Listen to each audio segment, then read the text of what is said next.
तो आदाब, नमस्कार, गुड इवनिंग, सत श्री अकाल। एक बार फिर आप तमाम लोगों का स्वागत है क्राइम तक की कहानी के इस एपिसोड में। उम्मीद है पूरी फैमिली अच्छी होगी, अपना ख्याल रख रही होगी। जुर्म की दुनिया में अगर हम बात करें तो सिर्फ ऐसा नहीं है कि ट्रेजेडी, खून खराबा, रेप, डकैती और अजीब अजीब चीजें होती हैं, सीरियल किलिंग। कई बार क्राइम में कॉमेडी भी होती है और ऐसे बहुत सारे किस्से हैं। और दूसरा, इंसानी दिमाग का तो कहना ही क्या क्या सोच लेता है, क्या क्या फितूर, क्या क्या आइडियाज, कैसे कैसे ख्याल किसी क्राइम को करने के लिए, किसी क्राइम को छुपाने के लिए, पुलिस कानून से बचने के लिए। ऐसी हजारों लाखों कहानियां, किस्से, ऐसी मिसालें भरी पड़ी हैं। आज की जो कहानी है, उस कहानी को मैं सुनाऊं उससे पहले एक और मैं कहानी इसी क्राइम तक के एपिसोड में सुना चुका हूं। उसको थोड़ा सा सुनाना चाहता हूं, इसलिए कि कहीं ना कहीं बताऊंगा कि फिर क्यों सुना है। क्राइम तक के इसी कहानी के एपिसोड में शायद 2-3 साल पहले एक कहानी सुनाई थी आपको। एक आर्मी अफसर की कहानी थी। वो इंडियन आर्मी में मेजर थे, डॉक्टर मेजर, क्योंकि पेशे से डॉक्टर थे और इसीलिए उनकी भर्ती हुई थी आर्मी में। तो उनकी पोस्टिंग असम में थी और जिस छावनी में, असम में, जहां पे सारे जवान अफसर रहते थे, उसी जगह वो रहते थे। उन्हीं घर मिला हुआ था सरकारी। उनकी वाइफ जो है वो भी डॉक्टर थी। उन्हीं के पड़ोस में एक उनके सीनियर कर्नल साहब भी रहते थे। कर्नल साहब की बीवी भी उनके साथ थी। कुछ वक्त के बाद ऐसा हुआ कि कर्नल साहब की पोस्टिंग कर दी गई सूडान किसी मिशन पर, और जो मेजर साहब की वाइफ थी, जो डॉक्टर थी, वहीं थी, उन्हें भी एक विदेश भेज दिया गया किसी असाइनमेंट पर। तो अब कर्नल की वाइफ और मेजर की वाइफ, बल्कि कर्नल साहब खुद और मेजर साहब की वाइफ दोनों विदेश में। इधर बचे सिर्फ मेजर और कर्नल की वाइफ। दोनों पड़ोस में रहते थे, मिलते जुलते थे, दोनों में दोस्ती हुई, फिर प्यार हो गया। अब प्यार हो गया तो दोनों को लगा कि शादी करनी चाहिए। लेकिन मसला ये था कि एक मेजर एक कर्नल की बीवी से प्यार कर बैठा है। अब कर्नल साहब का कद पद सब बड़ा है। दूसरा, दोनों आर्मी में हैं, दोनों शादीशुदा हैं। अब शादी करे कैसे? ये ब्रीच ऑफ ट्रस्ट, कायदे कानून जो आर्मी के हैं, वो बहुत सारी चीजें आ जाएंगी। तो दोनों चाहते हुए भी शादी नहीं कर सकते थे, पर दोनों प्यार करते थे। तभी मेजर साहब के दिमाग में एक आइडिया आया कि अगर वो ये शादी उन्हें करना है तो फिर मेजर को मरना होगा, यानी उन्हें खुद। अब वो सचमुच में मरना तो चाहते नहीं थे, न मर सकते थे, फिर शादी कैसे करते? तो उन्होंने अपनी मौत का एक नाटक रचा। उसी असम में एक पहाड़ी के ऊपर एक दिन अपनी गाड़ी ले गए और गाड़ी को बिल्कुल खाई के किनारे ऊपर खड़ी की, और फिर उस गाड़ी में एक सुसाइड नोट छोड़ा। घर के अंदर भी सुसाइड नोट पहले ही छोड़कर आए थे, अपने हैंड रिटन, और गाड़ी को खाई से धक्का दे दिया। और उसके बाद वो गायब हो गए। असम से पहले बस से निकले, पटना पहुंचे, पटना से फिर अलग अलग शहर होते हुए महाराष्ट्र, और महाराष्ट्र से फिर सांगली।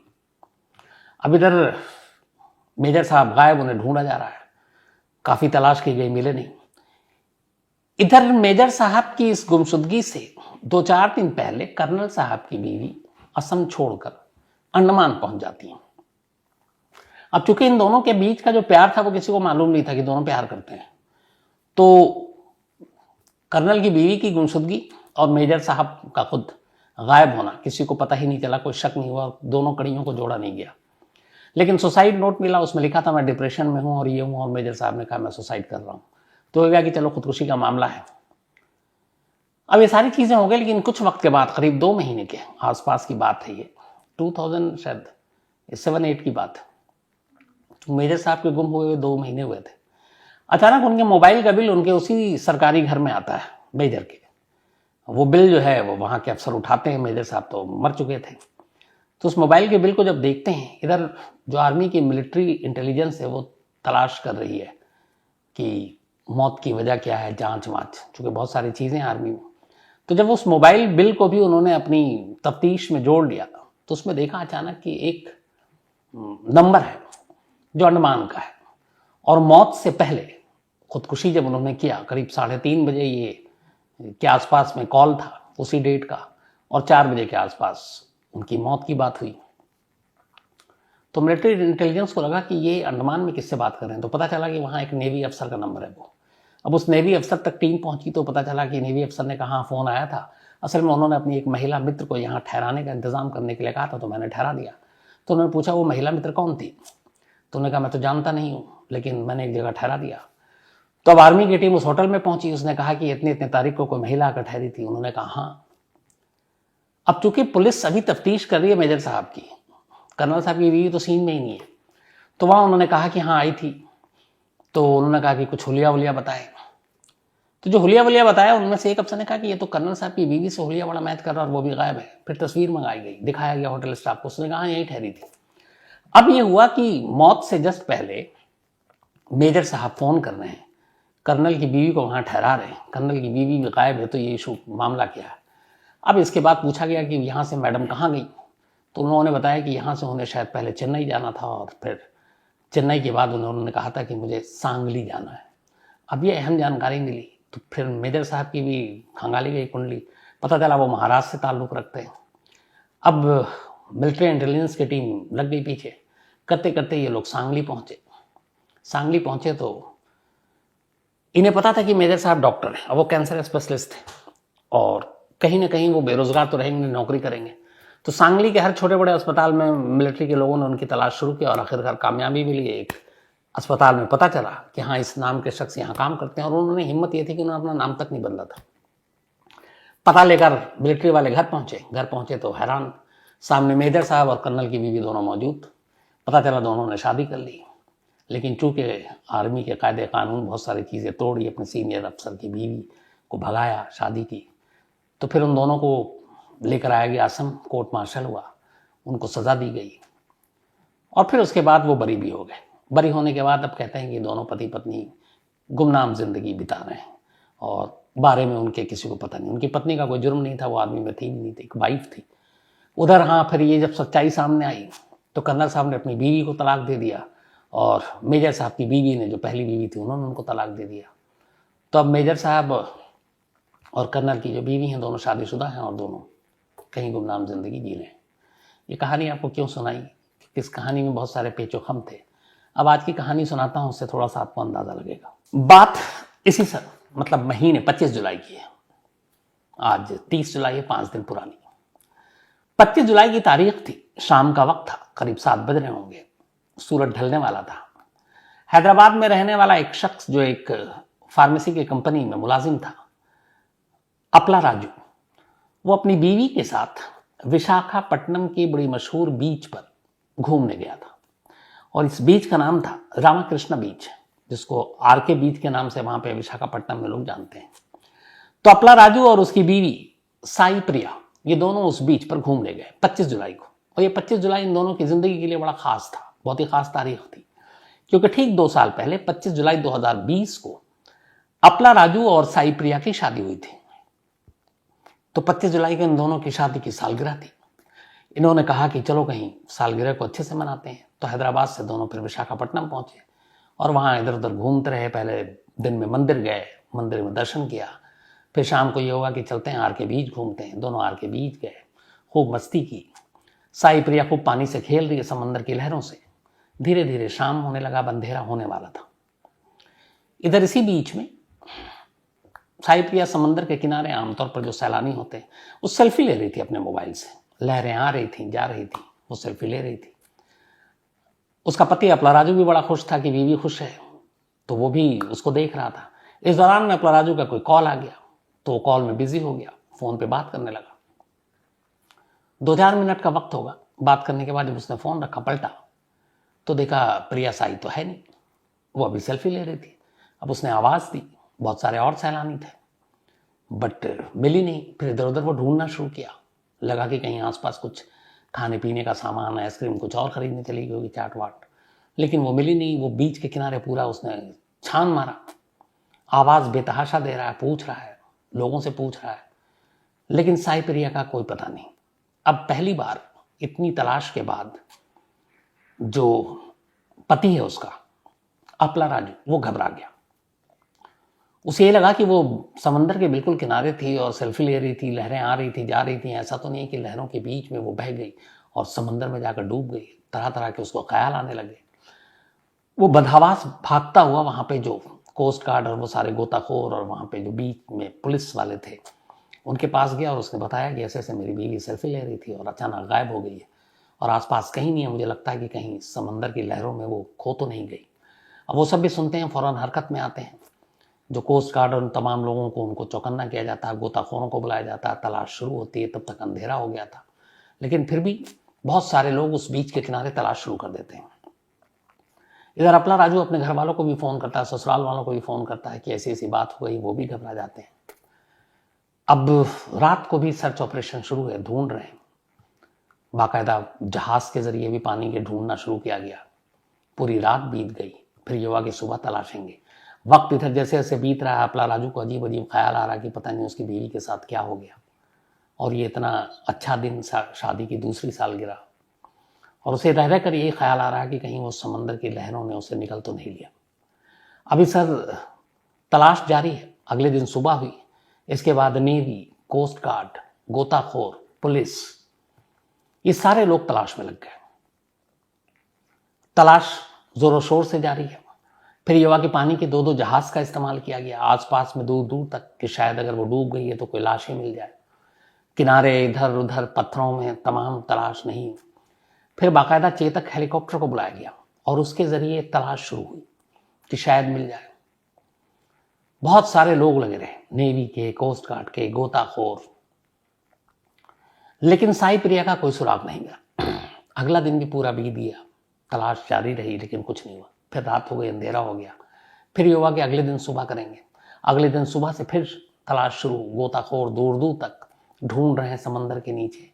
ऊपर हेलीकॉप्टर से तलाश की जा रही है, नीचे जो 2-2 जहाज जो हैं वो ढूंढ रहे हैं। लेकिन दूसरा दिन भी बीत गया। अब 25 से 26 और 27 की तारीख आ गई जुलाई, कोई सुराग नहीं मिला। पुलिस अपनी तरफ से लगी रही, जो नेवी के लोग हैं उनसे भी रिक्वेस्ट किया गया, वो भी बेचारे लगे रहे, कोस्ट गार्ड के लोग लगे रहे, गोताखोर लगे रहे। अब तीसरा दिन आ गया। तीसरे दिन भी ये खोज जारी रही है, तलाश जारी रही एक बीवी की, और तमाम कोशिशों के साथ पूरी शिद्दत से ढूंढा जाने लगा। तब भी हेलीकॉप्टर बुलाया गया, फिर से ऊपर पानी के जहाज लगातार ढूंढ रहे हैं, लोग लगे हुए हैं, एक्सपर्ट, गोताखोर, ये।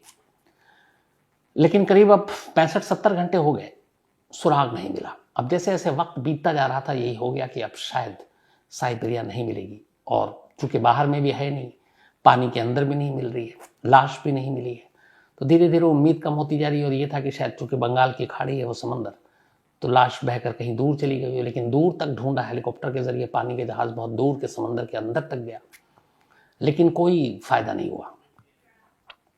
इधर अपना राजू परेशान, उसके माँ बाप भी सब आ गए, और ये ढूंढ रहा है। हैदराबाद में ये इससे जाना था, लेकिन अब बीवी गुम है। तभी वेडनेसडे की रात आ गई। वेडनेसडे की रात को अचानक इधर जो साई प्रिया है, उसके माँ बाप भी परेशान है कि उनकी बेटी कहाँ गुम हो गई है। उन्हें भी अजीब अजीब ख्याल आ रहा है। लेकिन वेडनेसडे की रात को साई प्रिया की माँ के मोबाइल पर एक वॉइस मैसेज आता है, और वो एक अननोन नंबर से था। वो उस मैसेज को सुनती हैं, और सुनते ही मतलब खुश भी हैं और हैरान भी हैं और फिर परेशान भी हैं, और जो कुछ है सब कुछ है, इसलिए कि वो मैसेज ही ऐसा था। उस मैसेज में आवाज थी साई प्रिया की, और उसने कहा कि मम्मी, मैं बिल्कुल ठीक हूं, और मैं नल्लूर में हूं, और मुझे ढूंढने की कोशिश मत करना। अगर आप लोगों ने मेरा लोकेशन पता कर लिया या पता करने की कोशिश की तो मैं सचमुच जान दे दूंगी। और आपकी जानकारी के लिए बता दूं मम्मी कि मैंने शादी कर ली है, और अब मैं अपने नए पति के साथ जिंदगी जीना चाहती हूं। ये वॉइस मैसेज था। अब उसकी मां ने जब ये सुना तो फौरन फिर इधर जो परेशान बेचारा पति 3 दिन से भटक रहा है, अजीब अजीब सपने आ रहे हैं उसको, अजीब अजीब खौफ कि पता नहीं उसकी बीवी के साथ क्या हो गया, तो उसके सास ससुर की तरफ से अब उसके पास मैसेज आता है कि ऐसे ऐसे हमारे पास एक वॉइस मैसेज आया, और उसमें ये लिखा है कि वो जिंदा है और उसका एक प्रेमी है और उसने उससे शादी कर ली। अब ये बात उसे पता चलती है, अपना राजू फिर ये विशाखापट्टनम में इधर लगातार तलाश हो रही थी, वो उन अथॉरिटी को बताता है, पुलिस को मैसेज देता है। मैसेज देने के बाद फिर अब पुलिस घर वालों से पूछताछ करती है, बात करती है, तो पता चलता है कि साई प्रिया जिस जगह पे रहती थी, पड़ोस में एक लड़का रहता था। दोनों बचपन में साथ पढ़े, स्कूल भी साथ गए, कॉलेज भी साथ गए। साई प्रिया अब भी पढ़ाई कर रही थी और इसी साथ और स्कूल के ज़माने से ही दोस्ती कब प्यार में बदल गया दोनों को एहसास ही नहीं हुआ। लेकिन जब साई प्रिया की शादी की बात आई तब साई प्रिया को लगा कि नहीं, उससे तो शादी उससे करनी है जिससे वो प्यार करती है। उसने अपने माँ बाप से कहा, लेकिन माँ बाप उस रिश्ते के लिए तैयार नहीं हुए। शायद लड़के की अभी नौकरी वोकरी लगी नहीं थी और उन्होंने अपला राजू से शादी कर दी। अपला राजू ने पढ़ाई लिखाई करके हैदराबाद में बाकायदा एक अच्छी सी जो फार्मेसी की कंपनी है उसमें जॉब कर रहा था ठीक ठाक। तो उन्हें लड़का अच्छा लगा, उसकी नौकरी अच्छी लगी और उन्होंने शादी कर दी। लेकिन साई प्रिया इस शादी से खुश नहीं थी, लेकिन माँ बाप के दबाव के चलते उसने ये शादी कर ली, रजामंदी दे दी। शादी के बाद वो हैदराबाद आ गई, अपने पति के साथ रहने लगी और पढ़ाई कर रही थी। लेकिन शादी के बाद भी वो अपने पहले प्यार को भूली नहीं और वो इंतज़ार करती रही। दोनों टच में थे। पहला साल बीता, दूसरे साल की जैसी सालगिरह आई, इन लोगों ने एक प्लानिंग की और ये विशाखापट्टनम इस आर के बीच पे जाने का आइडिया भी साई प्रिया का था। उसने अपने प्रेमी को बताया। प्रेमी को उसने पहले से ही विशाखापट्टनम बुलाया और बोला कि तुम अंधेरे में मिलना जब सूरज डूब चुका हो। और फिर वो अपने पति के साथ मंदिर गई, बीच पे गई, खूब मस्ती की, दिखाई कि हम बिल्कुल खुश हैं। फिर सेल्फी लेने लगी, किनारे में थी ताकि उसे ये लगे कि अचानक जब गायब हो तो कोई हादसा हो गया।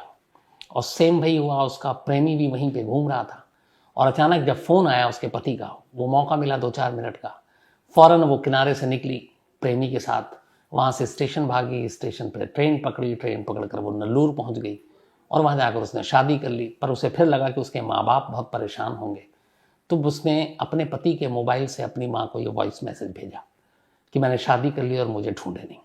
इसके बाद पुलिस तक ये बात गई, तब पुलिस ने उस सर्च ऑपरेशन को रोक दिया, लेकिन तब तक देर हो चुकी थी। करीब 1 करोड़ रुपए इस सर्च ऑपरेशन पर खर्च हो चुके थे।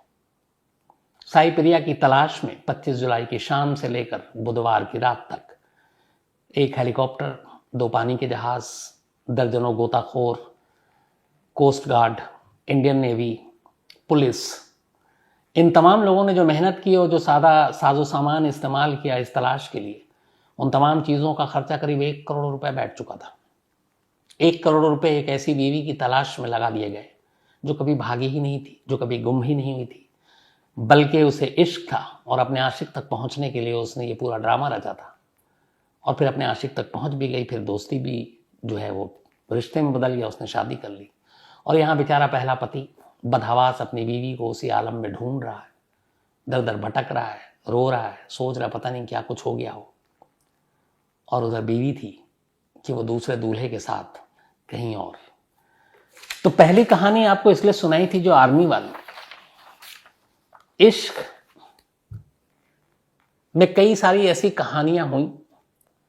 उस कहानी में और इस कहानी में सिर्फ एक चीज थी, वहां पे ये था कि उसे मालूम था कि आर्मी में रहते हुए वो अपने कर्नल की वाइफ को अपना नहीं सकता है, तो वहां उसने खुद की मौत दिखाई और खुद की मौत दिखाने के बाद वो भागा और शादी करके रहने लगा। अब यहां चाहती तो साई प्रिया 2 साल पहले शादी से इनकार कर सकती थी। जो काम उसने अब किया 25 जुलाई को, वो ये काम 25 जुलाई 2020 को भी कर सकती थी। वो तब भी भागकर शादी कर सकती थी। कम से कम जो अपला राजू है उसका दिल नहीं टूटता। तो उस आर्मी अफसर ने भी अपनी मौत का नाटक रचा।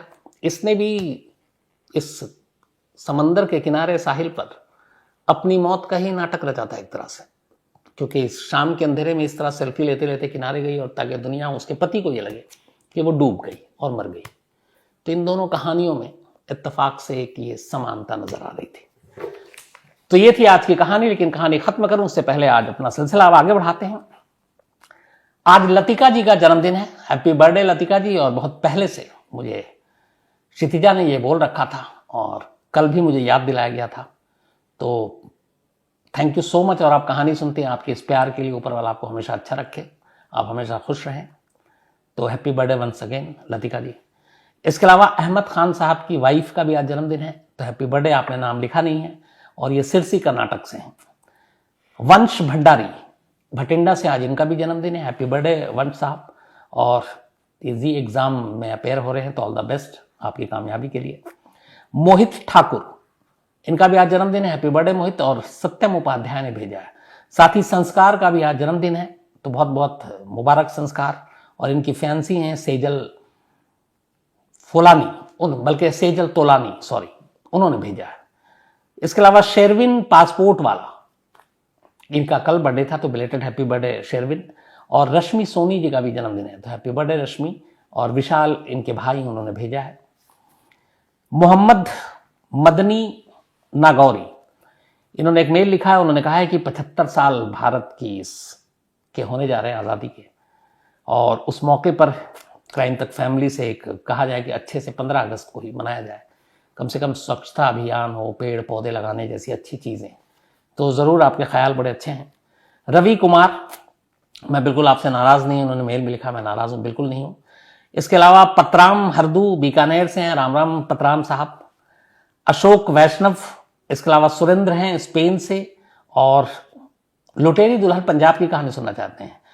साथी रंजीत सिंह सिधा, ये पटियाला जज की कल जो स्टोरी सुनाई थी उसमें कुछ गलतियां थी, उन्होंने ध्यान दिया और बिल्कुल थैंक यू सो मच। एक ये था कि वो चंडीगढ़ में नहीं, पटियाला में कत्ल हुआ था, और वो जो मंजीत था वो एक ग्रंथी था। और मनमोहन सिंह सक्सेना जी ने भी इन्हीं चीज़ों की तरफ ध्यान दिया, तो थैंक यू सो मच। मैंने गलती से चंडीगढ़ बोला था कई बार। इसके अलावा प्रतीक आर्या एक कहानी की फरमाइश की है। श्रीदीप बैनर्जी ने भी एक कहानी की फरमाइश की है।